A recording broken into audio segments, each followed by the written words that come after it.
Welcome to Altered Pages, where myths masquerade as memories. Join Mika as we explore readings from a novel that's not yet written. These pieces revisit old versions of myself with compassion and honesty. Take your time, take what you need, and leave the rest. Piece 3. I see what she became to survive. There was a time when justified anger, addiction, and dissociation felt like the only tools we had. Back then, I wrote about twisted spoons and messages at the bottom of unopened bottles, about the seducing enemy of neglect, about how I ached for just one taste of denial. That wasn't exaggeration. That was chemistry. That was the nervous system doing anything it could to get away from the truth. I see now how you tried to replace hope with anything that numbed. Smoke in your lungs, fantasies in your head, the sharp edge of cynicism used like a scalpel on anyone who got too close. Professional usage of cynicism is permitted in psychiatric facilities, you wrote once. We laughed at that line with others, making poetry out of pain because the alternative was silence. You hatched yourself a nest of instability. You said, shelter made of premature senility, as if going mad early might at least offer an explanation.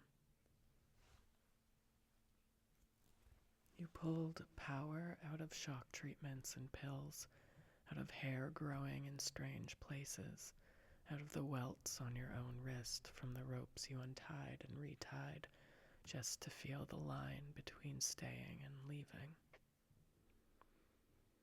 I see all of that now not as moral failure, but as survival strategy. You exhaled smoke, words, lovers, fluids, all of it in the service of not having to feel the rawness underneath.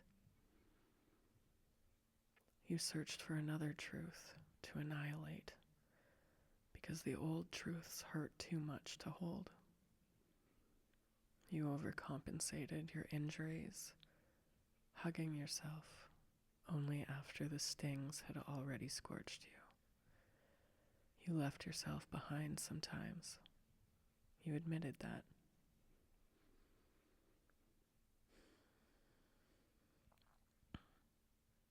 I leave her behind to fend for herself in the jungle I selected from a written test. You wrote that. You didn't know then that the test was rigged, that the jungle was not your making, only your environment. I see what you became to survive. The girl who joked about death so it wouldn't sneak up on her. The girl who used sex as a bargaining chip against loneliness. The girl who sharpened her mind into a weapon so no one could belittle her intelligence without drawing blood.